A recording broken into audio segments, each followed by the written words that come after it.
तो दिलों का त्योहार, मन वाला त्योहार, रोशनी का त्योहार। जी हाँ, मैं बात कर रही हूँ दिवाली की। दिवाली के लिए कहा जाता है कि ये अज्ञानता पर ज्ञान का त्योहार है, ये बुराई पर अच्छाई का त्योहार है, ये अंधकार पर प्रकाश का त्योहार है। तो आज कोशिश होगी हमारे जवाब के ज़रिए आपके उन सवालों के जवाब देने की जिन्हें लेकर आपके भीतर है अंधकार, जिन्हें लेकर आपके भीतर है संशय। जी हाँ, तो आज इस बड़े त्योहार की जब हम बात कर रहे हैं तो मेरे साथ मेरे बेहद ही खास मेहमान, हर दिल अजीज, देश के चहेते एस्ट्रोलॉजर पंडित शैलेंद्र पांडे जी मेरे साथ हैं आपके तमाम सवालों के जवाब देने के लिए। बहुत बहुत स्वागत है आपका पंडित जी हमारे शो में, हमारे इस खास पॉडकास्ट में, जिसमें आज आप मेरे हैं खास मेहमान जी। तो आज कोशिश होगी आपसे उन तमाम सवालों के जवाब लेने की, उन तमाम व्यूअर्स के संशय को दूर करने की जो धनतेरस या दिवाली को लेकर उनके मन में है।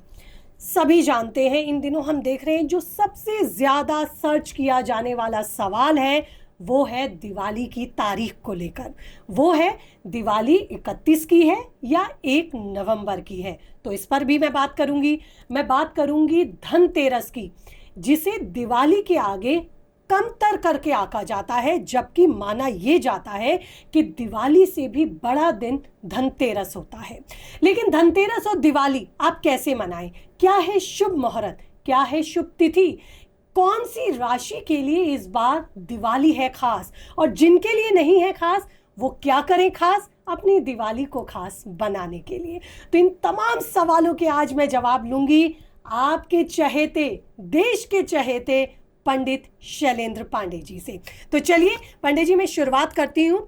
जैसे कि मैंने जिक्र भी किया कि लोगों के अंदर जो सबसे ज्यादा इस वक्त संशय है वो तारीख को लेकर है जी। लेकिन दिवाली, अगर मैं शास्त्रों की यहाँ बात करूं, दिवाली से भी बड़ा दिन माना जाता है धनतेरस। लेकिन ऐसा क्यों है कि लोग दिवाली से कमतर करके आते हैं, या उतनी इंपॉर्टेंस धनतेरस को नहीं दी जाती, या उतनी पूजा पाठ धनतेरस को लेकर नहीं की जाती जितनी दिवाली को लेकर की जाती है? आप क्या कहेंगे धनतेरस को लेकर? देखिए ज्योति, पहली बात तो ये है कि धनतेरस का जो पर्व है, धनतेरस का जो त्योहार है, वो मुख्यतः 2 चीज़ें आपको देता है। समृद्धि तो देगा ही, क्योंकि दीपावली के साथ 5 पर्व और जुड़े होते हैं, तो धनतेरस आपको समृद्धि तो देता ही है। लेकिन उससे भी बड़ी चीज़ जो देता है वो देता है स्वास्थ्य। धनतेरस का संबंध आपके हेल्थ से भी है और आपकी प्रॉस्पेरिटी यानी समृद्धि से भी है। अगर आप स्वस्थ नहीं रहेंगे तो बाकी कुछ भी करने के बहुत अच्छे परिणाम आपको नहीं मिलेंगे। इसीलिए धनतेरस के पर्व को ज़्यादा महत्व देना चाहिए, क्योंकि इस पर्व पर आपको स्वास्थ्य का वरदान भी मिलेगा और समृद्धि का वरदान भी मिलेगा। दीपावली केवल लक्ष्मी पूजा की वजह से ज़्यादा पॉपुलर हो गई है। दीपावली के अपने महत्व हैं, अपने मायने हैं, लेकिन अगर हम 5 दिवसीय पर्व की बात करें, धनतेरस से लेकर के और भाई दूज तक की, तो उसमें सबसे महत्वपूर्ण पर्व धनतेरस का है, क्योंकि ये मात्र एक ऐसा पर्व है जो आपको प्रॉस्पेरिटी के साथ, समृद्धि के साथ अच्छे स्वास्थ्य का वरदान देता है। और याद रखिए, बिना अच्छे स्वास्थ्य के कोई भी पर्व त्योहार नहीं मनाया जा सकता। और इस 5 दिवसीय त्योहार को भी हम देखते हैं कि उसकी शुरुआत भी धनतेरस से होती है पंडित जी। तो ऐसे में मैं धनतेरस से ही शुरुआत करूंगी। ये इस बार का जो धनतेरस है वो किस दिन पड़ रहा है, और वो कौन सा मुहूर्त है जिसमें हम धनतेरस में पूजा करें, किस विधि से करें, और कौन सी राशि के लिए इस बार का धनतेरस महत्वपूर्ण है? ज्योति, देखिए, धनतेरस होता है त्रयोदशी तिथि को। जब बात होती है त्रयोदशी तिथि की तो समय इंपॉर्टेंट हो जाता है प्रदोष काल का, यानी सूर्यास्त के आसपास का जो समय है। सूर्यास्त के 45 मिनट पहले और 45 मिनट बाद का जो समय है वो दरअसल धनतेरस का सबसे महत्वपूर्ण समय है। आप दीपावली पर कोई खरीदारी करिए ना करिए कोई बात नहीं, लेकिन आपको जो कुछ भी खरीदना है धनतेरस पर जरूर खरीदना चाहिए। चाहे वो भगवान गणेश, माँ लक्ष्मी की मूर्ति हो, वस्त्र हों, सिक्के हों, आभूषण हों, मिठाइयाँ हों, आप कोशिश करिए कि आप अपनी मैक्सिमम खरीदारी धनतेरस को कर सकें। किस समय? देखिए, प्रदोष काल का समय पूजा के लिए उपयुक्त है और खरीदारी के लिए भी उपयुक्त है। वैसे तो धनतेरस पर आप कभी भी खरीदारी कर सकते हैं, लेकिन सबसे बढ़िया होगा कि सूर्यास्त के आसपास के समय में आप पूजा भी करें और खरीदारी भी करें। चलिए, खरीदारी आप सुबह भी कर लें, शाम को भी कर लें, लेकिन धनतेरस की पूजा बहुत महत्वपूर्ण है आपकी लंबी आयु के लिए, आपके अच्छे स्वास्थ्य के लिए, और वो समय सूर्यास्त के आसपास का होगा। देखिए, धनतेरस पर मुख्यतः धन्वंतरी प्रकट हुए थे समुद्र से अमृत का कलश लेकर। धन्वंतरी कौन है? धन्वंतरी देवताओं के डॉक्टर हैं। तो बेसिकली वो आरोग्य का और स्वास्थ्य का वरदान देते हैं। तो पूरी दीपावली में आप पूजा करते हैं माँ लक्ष्मी की, कुबेर की, गणपति की, लेकिन धनतेरस पर धन्वंतरी की विशेष पूजा की जाती है अमृत प्राप्त करने के लिए, लंबी आयु के लिए और अच्छे स्वास्थ्य के लिए। जो लोग पूजा लगाते हैं, दिवाली पे अलग से एक पूजा भी लगाई जाती है, तो क्या उसकी स्थापना धनतेरस पर करनी चाहिए?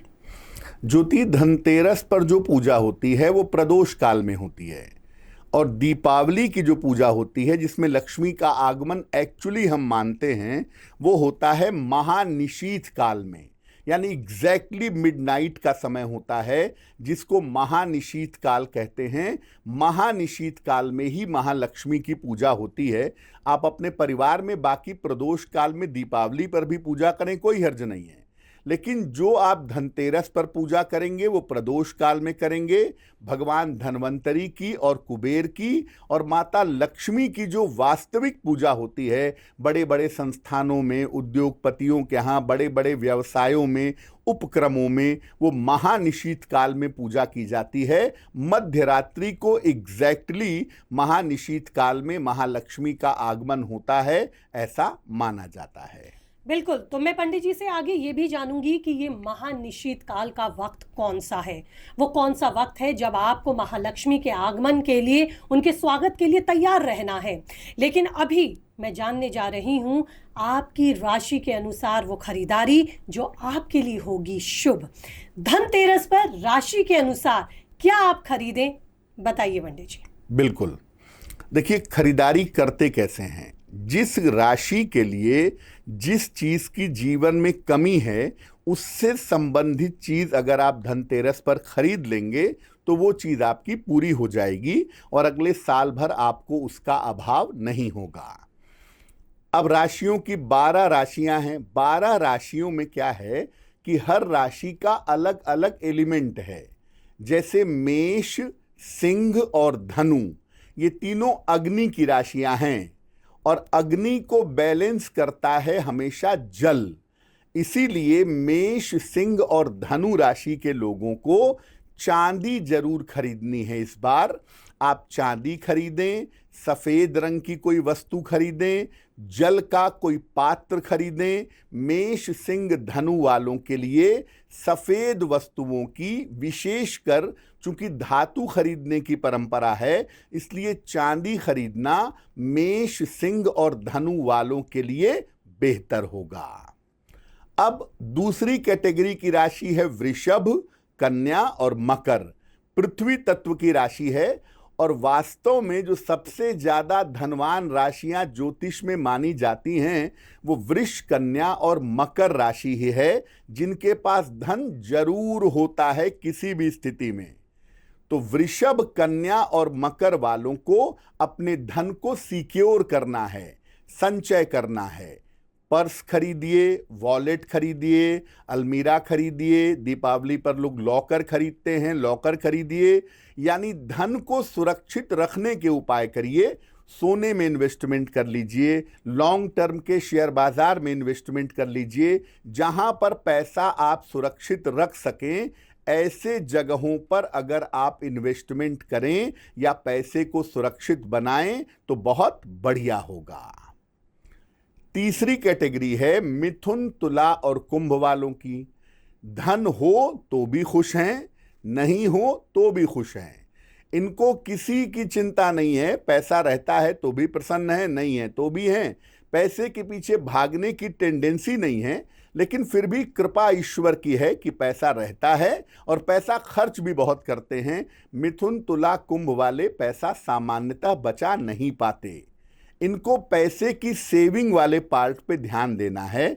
इसलिए मिथुन तुला कुंभ वालों को मैं कहूँगा कि आप कोशिश ये करिए कि आप दीपावली पर सोने या पीतल की पीले रंग की कोई भी चीज़ खरीद लीजिए, क्योंकि वो बृहस्पति का प्रतीक है और बृहस्पति कोष का खजाने का स्वामी है।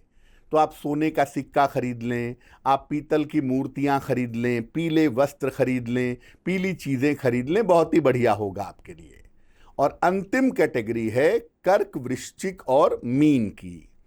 तो अगर हम कर्क, वृश्चिक, मीन की बात करें तो इनका ज़्यादातर पैसा दूसरों की सहायता में खर्च होता है, उसमें कोई बुराई नहीं है, लेकिन आप थोड़ा सा ध्यान अपने ऊपर, अपने परिवार के ऊपर भी दें तो आपके लिए बहुत ही बढ़िया होगा।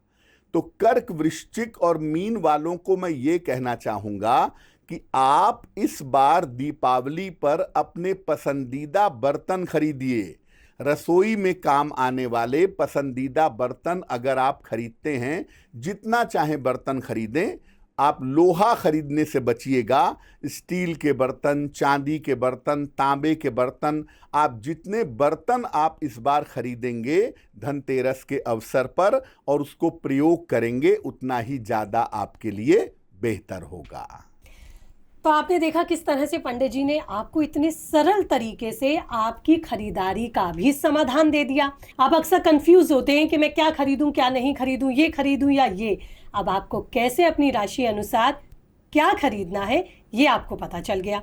अच्छा, अब धनतेरस के अगले दिन आता है नरक चौदस। पंडित जी, नरक चौदस को लेके भी हर किसी के अपने अपने अलग अलग व्यवहार हैं, लेकिन ऐसा क्या खास जो हमें करना ही चाहिए या वो ऐसा खास जो हमें बिल्कुल नहीं करना चाहिए, क्योंकि ये तिथि भी बहुत गजब की तिथि मानी जाती है। ऐसा क्यों नरक चौदस?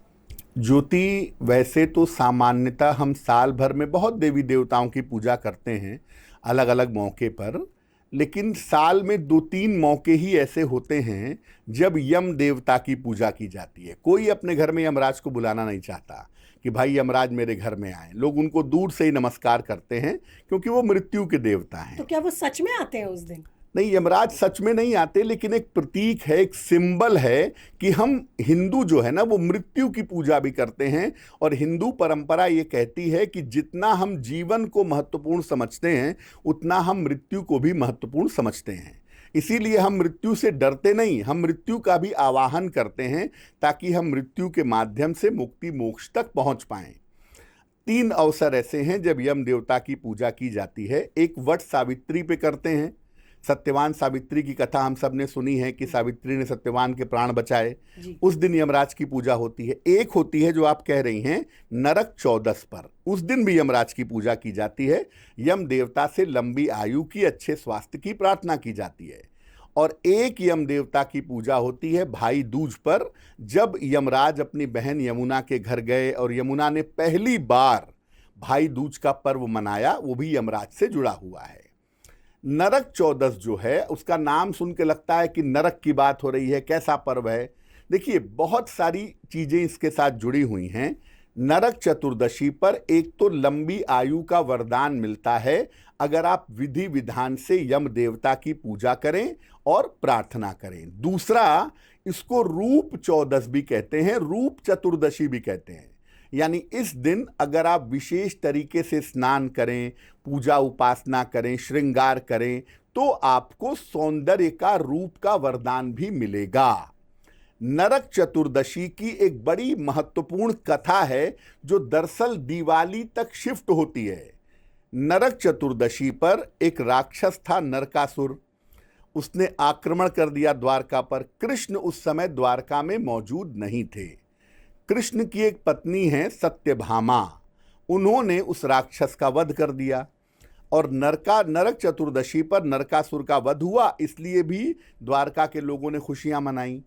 मान्यता ये कहती है कि नगर वासियों ने सत्यभामा को लक्ष्मी की तरह बैठा करके उनकी पूजा की, इसीलिए उस दिन से लक्ष्मी पूजा की एक परंपरा शुरू हुई। अगर हम प्राचीन वांग्मय में देखें, प्राचीन काल में देखें, तो लक्ष्मी पूजा दीपावली पर होने का बहुत पुराना उल्लेख नहीं है, ये बहुत लेटेस्ट बात है। दरअसल दीपावली पर जो लक्ष्मी पूजा होती है वो दरअसल सत्यभामा के प्रभाव की वजह से हो रही है। वास्तव में दीपावली पर एक तो महावीर स्वामी ने अपना शरीर छोड़ा था, तो उनके अनुयायियों ने दीप जला के उनकी आत्मा की उन्नति की प्रार्थना की थी। और दूसरा, दीपावली की जो रात्रि है वो दरअसल तंत्र साधना की रात है। उस दिन वास्तव में महाकाली की पूजा होती है। लक्ष्मी पूजा प्रकारांतर से कुछ समय बाद प्रैक्टिस बदलते बदलते शामिल हो गई, लेकिन ओरिजिनली महानिशा की जो रात है, जो दीपावली की रात है, वो काली पूजा की रात है। लक्ष्मी पूजा की जो रात है वो साल की सबसे बड़ी पूर्णिमा है, जिसको शरद पूर्णिमा कहते हैं। तो लक्ष्मी पूजा वास्तव में शरद पूर्णिमा पर होनी चाहिए, और जो दीपावली की रात है उस दिन माता काली की पूजा होनी चाहिए। तो इसीलिए हम जो वो रूप चौदस या नरक चौदस है उसे छोटी दीपावली भी कहते हैं। जी बिल्कुल। अच्छा, मैंने आपसे एक तरीका भी जानना चाहा यहाँ पर कि इस नरक चौदस पर क्या करें। कुछ लोग दिए भी जगाते हैं, क्या इस दिन से दिए जलाने शुरू कर देते हैं? क्या एक विशेष प्रयोग या ऐसा उपाय जो हमें उस दिन करना चाहिए? ज्योति, दीपक जलाने की शुरुआत तो धनतेरस से ही हो जाती है। पहला दीपक हम धनतेरस पर जलाते हैं, कुबेर और धनवंतरी की जब पूजा करते हैं। जी। नरक चतुर्दशी पर एक सरसों के तेल का दीपक जलता है घर के मेन डोर पर। आप घर से बाहर निकल रहे हैं, निकलते समय लेफ्ट साइड में आपको एक दीपक जलाना है सरसों के तेल का। अनाज की ढेरी पर रखकर या फूल रख के उसके ऊपर आपको एक दीपक जलाना है, सरसों के तेल का दीपक। उसकी जो लौ होगी वो दक्षिण दिशा की तरफ होगी, क्योंकि दक्षिण दिशा यमराज की दिशा मानी जाती है। सरसों के तेल का एक बड़ा सा दीपक अपने मेन गेट पर नरक चतुर्दशी पर सूर्यास्त के बाद जलाइएगा और प्रार्थना करिएगा कि घर में रहने वाले सबकी आयु लंबी हो और जीवन की जो मुश्किलें हैं वो दूर हो जाएं।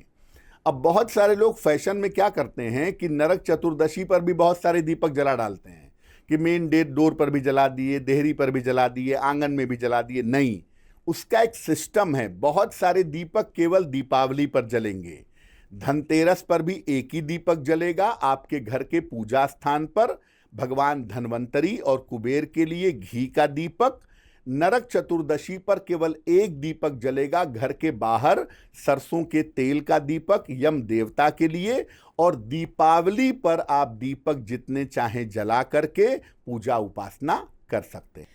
पंडित जी, आपको बुलाने का ख्याल मेरे मन में आया एक उस सवाल से जो इन दिनों सबसे ज़्यादा मैं देख रही हूँ सोशल मीडिया पर सर्च किया जा रहा है। लोग बहुत ज़्यादा कंफ्यूज हैं कि दिवाली है किस दिन। कुछ लोग कह रहे हैं कि 1 नवंबर की दिवाली है, कुछ लोग कह रहे हैं नहीं 31 अक्टूबर की दिवाली है। तो सबसे पहले तो अब मुझे इस पर आप विस्तार से बताइए कि अगर हम 31 की मनाते हैं तो क्यों मनाएंगे, 1 की मनाएं तो क्यों मनाएंगे, और वो कौन सा शुभ समय है जब हमें दिवाली पूजन करना चाहिए। और मेरे कई सारे सवाल हैं, पहले इसका जवाब दीजिए। जी देखिए, मुख्यतः दिवाली का डिसीजन होता है प्रदोष काल से, यानी जिस अमावस्या को प्रदोष काल संध्या में पूर्ण रूप से पड़ेगा उसी दिन दीपावली होगी। अब 31 तारीख को शुरू हो रही है अमावस्या शाम के समय लगभग 3 साढ़े 3 बजे, और ये 1 तारीख को शाम को 6:15 बजे समाप्त हो जाएगी। तो प्रदोष काल दोनों दिन ही है, 31 को भी है और 1 को भी है। लेकिन 1 को प्रदोष काल संपूर्ण नहीं है। प्रदोष काल जो पूर्ण रूप से प्राप्त हो रहा है वो 31 अक्टूबर को प्राप्त हो रहा है। दूसरे, जो आप महालक्ष्मी के आगमन की पूजा करते हैं वो करते हैं महानिशीत काल में, जो अमावस्या की रात को ही संभव है। या जो आप महालक्ष्मी की पूजा मध्यरात्रि में सिंह लग्न में करते हैं वो भी अमावस्या की रात को ही संभव है। और अमावस्या की रात आपको मिलेगी 31 अक्टूबर को, यानी 31 अक्टूबर को आपको संध्या को प्रदोष भी मिलेगा, 31 अक्टूबर को मध्यरात्रि में महानिशीत काल मिलेगा, और 31 अक्टूबर को ही रात में सिंह लग्न भी मिलेगा। इस हिसाब से 31 अक्टूबर की रात को ही दिवाली मनाना उत्तम है। दूसरी बात यह है कि अगर आप कहते हैं कि नहीं हम तो प्रदोष को मानेंगे, हम 1 तारीख को दिवाली मनाएंगे, 1 नवंबर को 6-16 पर अमावस्या समाप्त हो जाएगी। उसके बाद टेक्निकली अमावस्या के बाद पड़वा तिथि आ जाती है। पड़वा में आप लक्ष्मी पूजन कैसे करेंगे, लक्ष्मी का आवाहन कैसे करेंगे, महानिशीथ की पूजा कैसे करेंगे? तो केवल लक्ष्मी पूजन प्रदोष में करना चाहते हैं और लक्ष्मी का आवाहन नहीं करना चाहते, लक्ष्मी जी की विशेष पूजा नहीं करना चाहते, स्थिर सिंह लग्न में पूजा नहीं करना चाहते, तो फिर आप 1 नवंबर को करिए। अन्यथा अगर आपको संपूर्ण दीपावली मनानी है, पूर्ण पूजा करनी है, तो 31 अक्टूबर को ही दीपावली मनाना उपयुक्त होगा। समय क्या रहेगा पूजन का, किस वक्त व्यूअर्स जो हैं वो अपनी पूजा को संपन्न करें? और ये महानिशीथ काल ये क्या होता है पंडित जी, इसके बारे में बताइए। देखिए, दीपावली जैसा मैंने पहले बताया कि हम 31 अक्टूबर को मनाएंगे, तो 31 अक्टूबर को जो पहला समय होगा जिसमें आमतौर पे हम घरों में पूजा करते हैं प्रदोष काल में या स्थिर वृषभ लग्न में, वो समय लगभग 6:15 बजे से लेके और 8:15 बजे का समय है। इसमें आप अपने घरों में सामान्य पूजा शाम को 6:15 से 8:15 के बीच में कर सकते हैं। ये पहला समय है जो आप 31 अक्टूबर को संध्या में पूजा अपने घर पर करेंगे। दूसरा समय सिंह लग्न का होगा जो मध्यरात्रि में होगा। सिंह लग्न का समय 31 तारीख की जब आप मध्यरात्रि बिताएंगे और 1 बजेगा, यानी 12:55 से लेकर के लगभग 3 बजे तक का समय होगा सिंह लग्न का समय। ये आप 31 अक्टूबर की मध्यरात्रि में पूजा कर सकते हैं। अब जैसा ज्योति ने पूछा कि महानिशीथ काल क्या होता है, महानिशीथ काल का 2 ही पर्वों में महत्व है। एक शिवरात्रि में, क्योंकि एग्जैक्टली मध्यरात्रि में महानिशीथ काल में भगवान शिव का प्राकट्य हुआ था, इसलिए शिवरात्रि में महानिशीथ काल में शिव की विशेष पूजा होती है। और दूसरा, इस समय में दीपावली के समय में महानिशीथ काल में माता लक्ष्मी की विशेष पूजा होती है। लगभग 11:30 बजे से 12:30 बजे मध्यरात्रि का समय महानिशीथ काल का समय होगा और इसमें आप महालक्ष्मी का आवाहन करके जो माता लक्ष्मी की विशेष मंत्र हैं, विशेष स्तुतियां हैं, जैसे श्री सूक्तम है, इंद्रकृत महालक्ष्मी स्तोत्र है, रात्रि सूक्त है, दारिद्र दहन स्तोत्र है, यानी धन प्राप्ति और संपन्नता के लिए जो भी पूजा करना चाहते हैं आप मध्यरात्रि में 31 अक्टूबर को 11:30 बजे से 12:30 बजे के बीच में कर सकते हैं। ये तो हमें समय बताया आपने पंडित जी, लेकिन अब मैं राशि के अनुसार आपसे ये भी जानना चाहूँगी। सब जानते हैं कि हमें ये करना चाहिए, ये करना चाहिए, करना भी मैं आपसे पूछूंगी, लेकिन वो क्या ऐसी चीज़ है जो हमें दिवाली पर नहीं करनी चाहिए? ज्योति राशि के अनुसार तो हम समझ सकते हैं क्या नहीं करना चाहिए, लेकिन कुछ चीज़ें ऐसी हैं जो कॉमनली किसी को नहीं करनी चाहिए दीपावली पर। तो पहले वही समझते हैं कि कॉमनली क्या किसी को नहीं करना है। आपकी राशि कुछ भी हो, आपका लग्न कोई भी हो, लेकिन कौन सा काम आप दीपावली पर बिल्कुल ना करें। देखिए, पहली बात यह है कि दीपावली पर आप लक्ष्मी पूजन करते हैं, ध्यान रखिए दीपावली पर असात्विक भोजन ग्रहण मत करिए, मांस मदिरा का प्रयोग मत करिए। संभव हो तो आप भोजन भी सात्विक बनाइए, प्याज लहसुन आदि का इस्तेमाल मत करिए। सात्विक भोजन बना के देवी को भोग लगाइएगा। दूसरा, एक ट्रेंड है दीपावली पर जुआ खेलने का, या पैसे को लेकर के लोग बेटिंग करते हैं, तमाम तरीके से जुआ खेलते हैं, फ्लश खेलते हैं। देखिए, धन जो है ना वो एक ऊर्जा है, एक एनर्जी है, और अगर आप धन का अपमान करेंगे, धन को दांव पर लगाएंगे या धन का दुरुपयोग करेंगे तो वो आपके लिए अच्छा नहीं होगा। इसलिए शौक में ही सही, लेकिन जुआ वगैरह मत खेलिए। बहुत सारे लोग कहते हैं कि शुभता के लिए खेला जाता है, दीपावली पर शुभता आती है। दीपावली पर जुआ खेलने से शुभता आती है ऐसा किसी शास्त्र में उल्लेख नहीं है। और जुआ खेलने के चक्कर में क्या हो गया, महाभारत हो गया, हम सब जानते ही हैं। तो कृपा करके दीपावली पर या वैसे भी जुआ मत खेलिए, वो धन का अपमान है जो बहुत अच्छा नहीं होता है। तीसरी और महत्वपूर्ण बात यह है कि दीपावली की जो रात है वो महानिशा की रात है, अमावस्या की रात है। तो दीपावली पर आप मध्य रात्रि में 5 मिनट ही सही, 10 मिनट ही सही जग करके आपके जो गुरु मंत्र है, आपका जो इष्ट मंत्र है, या जिस भी देवी देवता के प्रति आपकी श्रद्धा है, आप 5 मिनट उनकी पूजा उपासना करें, 5 मिनट उनका ध्यान करें, अपनी प्रार्थना करें, तो आपके लिए दीपावली का पर्व संपूर्ण होगा। दीपावली का जो पर्व है उस पर्व पर एक बात और भी बड़ी महत्वपूर्ण है, वो आप याद रखिए कि ये दीपों का पर्व है, बल्बों का पर्व नहीं है। तो अपने घर में जितने ज़्यादा से ज़्यादा मिट्टी के दीपक आप जला सकें उतना ज़्यादा अच्छा होगा। इलेक्ट्रॉनिक्स के समय में या बल्ब लगाकर, झालर लगा के आप दीपावली मनाइए, उसमें हर्ज नहीं है, लेकिन जितना ज़्यादा दीपक जलाएंगे उतना ही ज़्यादा आपके लिए बेहतर होगा। तो ये तो हमने पंडित जी से समझा कि आखिरकार हमें क्या उस दिन नहीं करना चाहिए, क्या करने से हमें बचना चाहिए।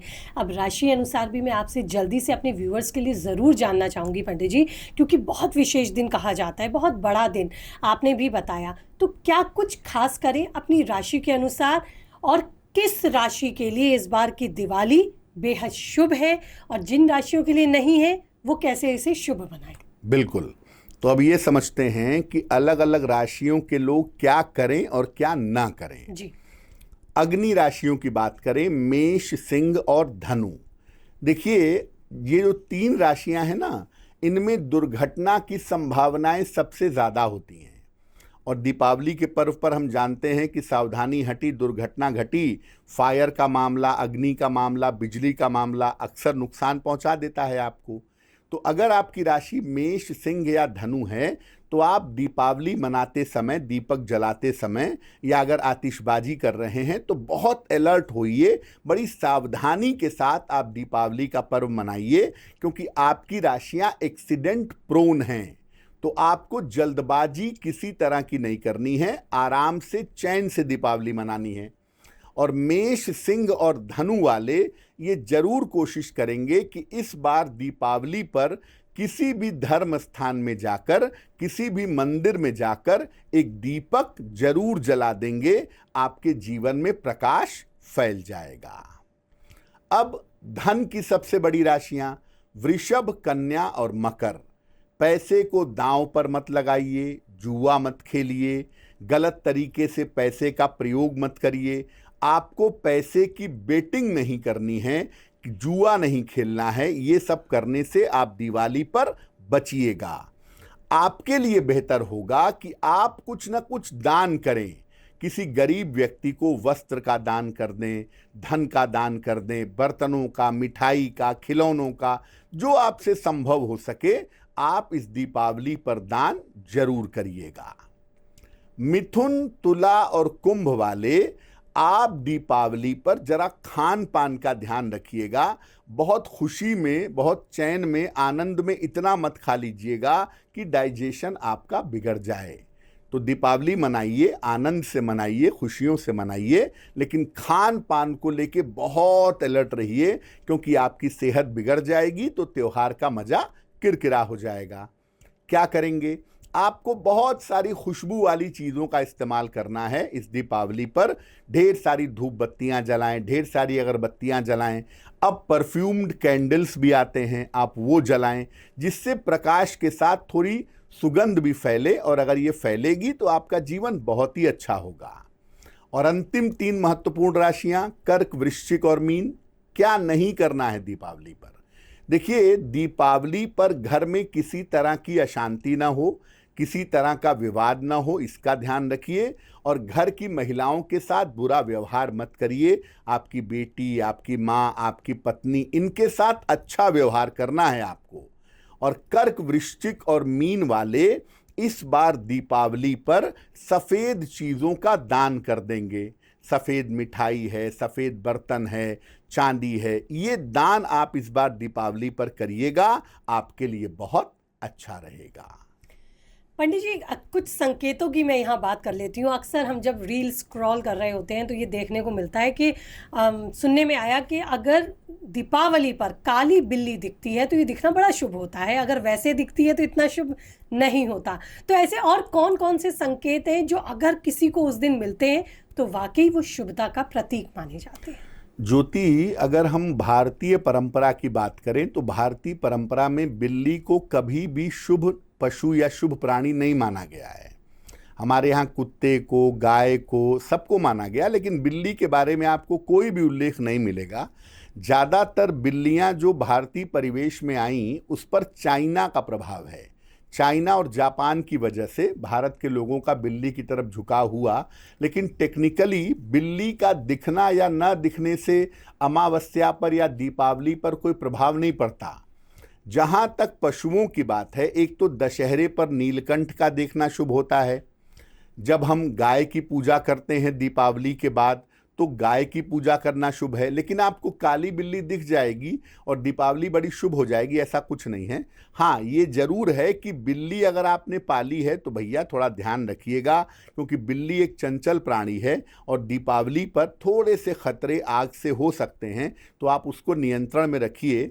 जहाँ तक संकेतों की बात है कि दीपावली पर कौन सा ऐसा संकेत है जो आपको मिल जाए तो आप समझें कि आपकी दिवाली बहुत बढ़िया हो गई है। देखिए, दो ही संकेत हैं दीपावली के। पहला संकेत, अगर आपको आकस्मिक रूप से कोई धन मिल जाए, पैसा मिल जाए, सिक्का मिल जाए, कॉइन मिल जाए, तो आप समझिए कि आपकी आर्थिक स्थिति अब बेहतर होगी। आप उस पैसे को खर्च नहीं करेंगे, उस पैसे को लाकर पूजा स्थान पर रख देंगे और उसको हमेशा अपने पास रखे रहेंगे। ये आपके संपन्नता की सूचना है। दीपावली पर दूसरा शुभ संकेत ये होता है कि बिना प्रयास के, बिना बुलाए, अगर अचानक आपके घर कोई मेहमान आ जाएं, आपने किसी को बुलाया नहीं, किसी को आना नहीं है, अचानक आपके घर पे कोई अतिथि आ गए और उसमें कोई महिला आ गई, तो आप समझिए कि आपके ऊपर लक्ष्मी माता की विशेष कृपा है और आने वाले साल में ये कृपा आपके ऊपर बनी रहेगी। तो आपने जाना किस तरह से इस महा पॉडकास्ट में आपको पंडित जी ने बताया कि आप अपनी दिवाली को कैसे विशेष बना सकते हैं, क्या कुछ आपने करने से बचना है। तो इस दीपावली मनाइए आप अपने तरीके से तो, लेकिन ध्यान रखिएगा उन तमाम सारी बातों का जो आपको जीवन में शुभता देने वाली है। तो पंडित जी, ये तो हमने दिवाली की भी बात करी, लेकिन शुरुआत में आपने जैसे जिक्र किया था कि ये 5 दिनों का पर्व होता है। दिवाली के बाद के वो 2 दिन जो काफ़ी पूजनीय माने जाते हैं, या इन पूरे 5 दिनों की अगर मैं महिमा की बात आपसे जानना चाहूँ तो ये इतना खास क्यों है, या दिवाली के बाद के वो 2 दिन भी इतने महत्वपूर्ण क्यों हैं? क्या करें उनमें भी खास, क्यों उन दिनों का भी हम ध्यान रखें? जी देखिए, धनतेरस पर मुख्यतः हमें धन मिलता है, अच्छा स्वास्थ्य मिलता है, और नरक चतुर्दशी पर यम देवता की पूजा करते हैं लंबी आयु के लिए। दीपावली का पर्व मनाते हैं माता लक्ष्मी की कृपा प्राप्त करने के लिए। उसके बाद गोवर्धन पूजा करते हैं, अन्नकूट की पूजा करते हैं, गायों की पूजा करते हैं, प्रॉस्पेरिटी, संपन्नता के लिए, समाज को जोड़ने के लिए। और सबसे अंत में अपने परिवार के रिश्तों को मजबूत करते हैं भैया दूज का पर्व मनाकर। तो सबसे पहले शुरुआत होती है संपन्नता और स्वास्थ्य के साथ, और इस पर्व का अंत होता है रिश्तों की मधुरता के साथ। तो ये जो 5 दिन का पर्व है, इस हर दिन को आप महत्वपूर्ण तरीके से मनाइए, हर दिन का महत्वपूर्ण तरीके से निर्वहन करिए, आपके लिए बहुत शुभ रहेगा। अच्छा, एक चीज़ और हम देखते हैं पंडित जी, अक्सर हमने अपने बड़े बुजुर्गों को भी सुना है कि वो कहते हैं कि दिवाली की रात आप घर से बाहर मत निकलिए। अजीब तंत्र मंत्र को लेकर इस दिन जिक्र किया जाता है। तो क्या ये दिन वाकई में तंत्र मंत्र के लिए बड़ा दिन होता है, या फिर जिन लोगों को ये लगता है कि उनके ऊपर तंत्र मंत्र हुआ है, क्या उसके उतारे के लिए भी ये बड़ा दिन होता है? ज्योति, ये बात तो सही है कि साल की सबसे बड़ी अमावस्या है, महानिशा की रात कहते हैं, और तंत्र साधना के लिए अमावस्या और पूर्णिमा इक्वली इम्पॉर्टेंट है, लेकिन अमावस्या को थोड़ा सा ज़्यादा महत्वपूर्ण मानते हैं तंत्र के लिए। तो जो लोग तंत्र साधना करते हैं, वास्तव में ये नहीं कि स्मशान में जाके आप आंख बंद करके बैठ गए, तंत्र साधना हो गई। तंत्र साधना एक बड़ी विलक्षण चीज है और 90% लोग तंत्र साधना नहीं जानते। वो सिर्फ ये करते हैं कि दूसरों को परेशान करने के उद्देश्य से कोई क्रिया कर दी जाए, या मेरे बॉस से मुझे परेशानी है उसके लिए कुछ कर दें, या मेरा शत्रु है उसके लिए कुछ कर दें। ऐसे बहुत सारे लोग प्रयोग करते हैं। इसीलिए माता पिता बच्चों को, घर के लोगों को कहते हैं कि दीपावली की रात में मत घूमो, वरना तुम्हारे ऊपर कोई तंत्र मंत्र का प्रभाव हो सकता है। देखिए, बिल्कुल ऐसा हो सकता है, लेकिन तंत्र मंत्र का प्रभाव उसके ऊपर ज़्यादा होता है जो आंतरिक रूप से कमज़ोर होता है, या जिसके अंदर इंटरनल पॉजिटिविटी कम होती है। अगर आप ईश्वर के बड़े भक्त हैं, ईश्वर के प्रति आपका समर्पण है, अगर आप नियमित रूप से ईश्वर की शरण में रहते हैं, तो तंत्र मंत्र से घबराने की आपको बिल्कुल ज़रूरत नहीं है। अगर आपको ऐसा लगता है कि आपके ऊपर, आपके परिवार के ऊपर किसी ने तंत्र मंत्र कर दिया है, उसका दुष्प्रभाव आपको, आपके परिवार को झेलना पड़ रहा है, तो आप सिर्फ इतना करिएगा कि दीपावली की मध्य रात्रि को एक नारियल ले लीजिएगा, पानी वाला नारियल, और घर के सभी सदस्यों के सर पर से घुमा लीजिएगा 3-3 बार, क्लॉकवाइज या एंटी क्लॉकवाइज। घर में 5 लोग हैं, 5ओं के सर से घुमा लीजिएगा। और उसके बाद उस नारियल को फिलहाल तो रात में पूजा स्थान पे रख दीजिएगा, और अगले दिन सुबह ले जा करके उसको जल प्रवाहित कर दीजिएगा। ये छोटा सा काम अगर आप दीपावली की रात को कर देंगे, तो निश्चित रूप से आपके ऊपर जो निगेटिव एनर्जी है, जो तंत्र मंत्र का प्रभाव है, वो प्रभाव पूरी तरह से समाप्त हो जाएगा। क्या एक ही नारियल सब पर काफी होगा, या हर किसी के लिए अलग नारियल? एक ही नारियल लेंगे और घर में क्रम से पिता, माता, संतान सबके ऊपर 1 बाय 1 3-3 बार घुमाएंगे। नारियल एक ही रहेगा, और उस नारियल को घुमाने के बाद रात में तो पूजा स्थान पे रख देंगे, और अगले दिन सुबह जितना जल्दी संभव होगा ले जाकर बहते हुए जल में प्रवाहित कर देंगे। मैं पति पत्नी के लिए आपसे यहाँ ज़रूर सवाल लेना चाहूँगी। जिस तरह से आपने कहा कि ये बहुत ही सिद्ध रात्रि होती है, पॉजिटिविटी के लिहाज से भी अगर देखा जाए, तो वो पति पत्नी जिनके बीच मनमुटाव रहता है, जिनकी आपस में बनती नहीं है, क्या वाकई उनके रिश्ते सुधारने के लिए भी ये दिन विशेष होता है पंडित जी? देखिए, दीपावली की रात को आप कोई भी प्रार्थना कर सकते हैं, कोई भी पूजा कर सकते हैं, पति पत्नी के रिश्ते से लेकर के अपने धन और अपने करियर के लिए। पति पत्नी में जब विवाह होता है तो शास्त्र कहता है कि जो लड़का है वो विष्णु का स्वरूप है, और जो लड़की है वो लक्ष्मी का स्वरूप है। तो आप लक्ष्मी पूजा तो इस दिन कर ही रहे हैं, तो बेहतर ये है कि अपनी पत्नी को भी, जब आप दीपावली की पूजा कर लें, तो अपनी पत्नी को भी लक्ष्मी का स्वरूप मानकर उनको नमस्कार करके उनसे आशीर्वाद लें, और उनको कुछ न कुछ प्रेम से उपहार दें। अगर आप ऐसा करते हैं, दीपावली पर लक्ष्मी पूजन के बाद अपनी पत्नी का सम्मान करते हुए उन्हें कोई उपहार देते हैं, और प्रार्थना करते हैं माता लक्ष्मी से कि हम दोनों का वैवाहिक जीवन बेहतर बना रहे, प्रेम बना रहे, तो निश्चित रूप से इस छोटे से काम से आपका वैवाहिक जीवन बेहतर हो जाएगा। बहुत बहुत शुक्रिया पंडित जी हमारे तमाम सवालों के जवाब देने के लिए। और मैं तो ये कहूँगी कि दिवाली पर इस महा पॉडकास्ट को शायद जो सुन लेगा, उसको आज इस पॉडकास्ट के ज़रिए, पंडित जी के ज़रिए, अपने तमाम संशय, तमाम सवालों के निश्चित ही जवाब मिलेंगे। तो इसी मंगल कामना के साथ दीपावली की भी हम दोनों की तरफ से और सुनो with Jyoti Vinay Kapoor team की ओर से आपको हार्दिक शुभकामनाएं। हम उम्मीद करते हैं कि ये महा पॉडकास्ट आपके जीवन में इस दिवाली पर्व के साथ रोशनी लेकर आएगा। फिलहाल हमें दीजिए इजाज़त, और इसी तरह के तमाम इन्फॉर्मेशन के लिए, तमाम पॉडकास्ट के लिए बने रहिए हमारे साथ और देखते रहिए सुनो विद ज्योति विनय कपूर।